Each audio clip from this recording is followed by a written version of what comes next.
ਉਹ ਬੰਦਾ ਵੀ ਕਾਹਦਾ ਬੰਦਾ ਜਿਹਦਾ ਮੁਖਾਲਫ ਹੀ ਕੋਈ ਨਹੀਂ, ਜਿਹਦਾ ਦੁਸ਼ਮਣ ਹੀ ਕੋਈ ਨਹੀਂ।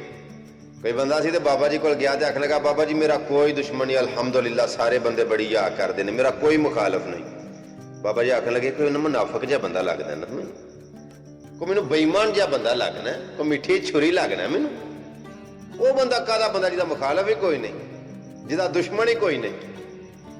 कई बार बंदे नूं कामयाब करन दे विच ना मुखालफां दा बड़ा हाथ हुंदा। मिसाल के तौर पर किसी रिश्ता करना होए ना किते, ਉਹਦਾ कोई मुखालफ आखे ना भी इत्थे तेन मैं रिश्ता नहीं करन देना, वेखांगा जिद्दां तू इत्थे रिश्ता करेंगा, तो अगला ना उन्हें नाम ना जो करना हो, मिसाल तौर पर उसका नाम ही दिल होवे, कहंदा अच्छा तेनों फिर हुण करके विखावांगा, तू आख्या इंज नहीं कर सकदा वेखी हुण मैं तेनों करके विखावां, तो फिर कर छड्डदा उत्थे।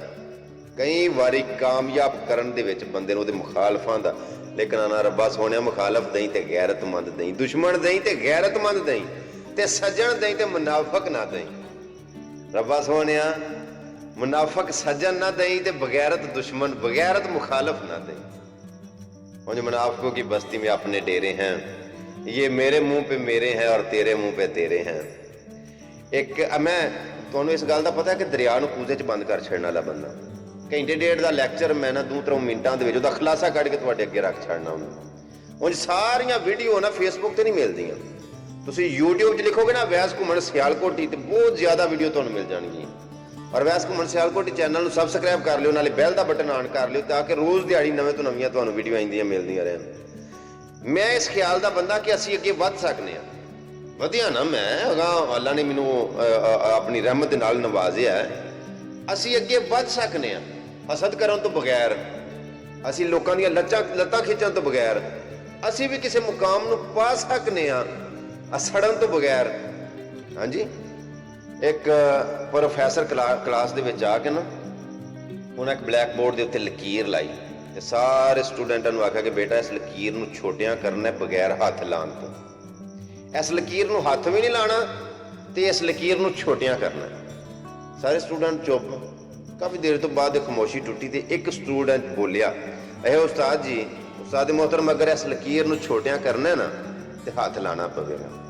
ਜਿਹੜੇ ਦੂਜੇ ਸਟੂਡੈਂਟਸ ਨੇ ਉਹਨਾਂ ਸਾਰਿਆਂ ਨੇ ਉਹਦੀ ਗੱਲ ਦੀ ਨਾ ਤਾਈਦ ਕੀਤੀ ਕਿ ਜੀ ਅਗਰ ਇਹਨੂੰ ਲਕੀਰ ਨੂੰ ਛੋਟਿਆਂ ਕਰਨਾ ਤੇ ਇਹਨੂੰ ਹੱਥ ਲਾਣਾ ਪਏਗਾ। ਉਹ ਜਿਹੜੇ ਪ੍ਰੋਫੈਸਰ ਸਾਹਿਬ ਸਨ ਨਾ, ਉਸਤਾਦ ਸਾਹਿਬ, ਉਹਨਾਂ ਉਸ ਲਕੀਰ ਦੇ ਨਾਲ ਨਾ ਇੱਕ ਲੰਮੀ ਲਕੀਰ ਖਿੱਚ ਦਿੱਤੀ, ਉਹ ਲਕੀਰ ਛੋਟੀ ਹੋ ਗਈ, ਆਟੋਮੈਟਿਕ ਛੋਟੀ ਹੋ ਗਈ। ਉਸਤਾਦਾਂ ਨੇ ਨਾ ਸਟੂਡੈਂਟਾਂ ਨੂੰ ਆਖਿਆ ਕਿ ਬੇਟਾ ਅਸੀਂ ਅੱਗੇ ਵੱਧ ਸਕਨੇ ਆ, ਕਿਸੇ ਨਾਲੋਂ ਅਸੀਂ ਉੱਚੇ ਹੋ ਸਕਨੇ ਆ, ਬੁਲੰਦ ਮੁਕਾਮ ਤੇ ਪਹੁੰਚ ਸਕਨੇ ਆ, ਕਿਸੇ ਨੂੰ ਛੇੜਨ ਤੋਂ ਬਗੈਰ, ਕਿਸੇ ਨੂੰ ਉਠਣਾ ਦੇਣ ਤੋਂ ਬਗੈਰ, ਕਿਸੇ ਨੂੰ ਨੀਚਾ ਵਿਖਾਉਣ ਤੋਂ ਬਗੈਰ। ਅਸੀਂ ਮੈਂ ਇਹ ਗੱਲ ਦਾ ਖੁਲਾਸਾ ਤੁਹਾਨੂੰ ਸਮਝ ਆ ਹੀ ਗਈ ਹੋਣੀ ਕਿ ਅਸੀਂ ਵੀ ਅੱਗੇ ਵੱਧ ਸਕਨੇ ਆ ਕਿਸੇ ਨੂੰ ਛੇੜਨ ਤੋਂ ਬਗੈਰ, ਕਿਸੇ ਨੂੰ ਜ਼ਲੀਲ ਕਰਨ ਤੋਂ ਬਗੈਰ, ਕਿਸੇ ਨੂੰ ਰਸਵਾ ਕਰਨ ਤੋਂ ਬਗੈਰ, ਕਿਸੇ ਨੂੰ ਨੀਚਾ ਵਿਖਾਉਣ ਤੋਂ ਬਗੈਰ। ਅਸੀਂ ਅਗਰ ਅੱਗੇ ਵਧਣਾ ਚਾਹੁੰਦੇ ਹੋ ਨਾ ਤਾਂ ਕੋਸ਼ਿਸ਼ ਕਰੋ कि अपना मुकाम बुलंद करो, लोगों को इंज नीवा करो।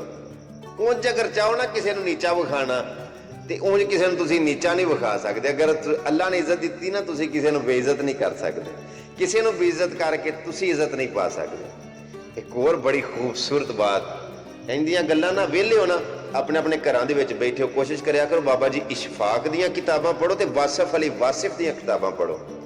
वेले ना अल्लाह ने तुहानूं बड़ा मौका दिता, बड़ा कुछ सीख लोगे इसे मुख्तसर जे टाइम दे विच। अनकरीब है तुहाडे सारे लॉकडाउन कर्फ्यू खत्म हो जाने ने इंशाअल्लाह।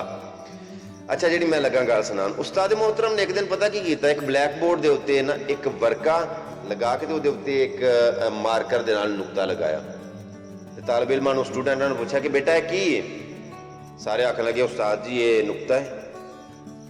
उस्ताद साहब आखन लगे बेटा, प्रोफैसर साहब आंदे ने बेटा तुसीं ये भी कह सकते हो कि उस्ताद मोहतरम एक ब्लैक बोर्ड है, ब्लैक बोर्ड के उत्ते एक कागज़ है, उस कागज़ के उत्ते नुक्ता है, तुहानूं सिर्फ नुक्ता ही नज़र आया है।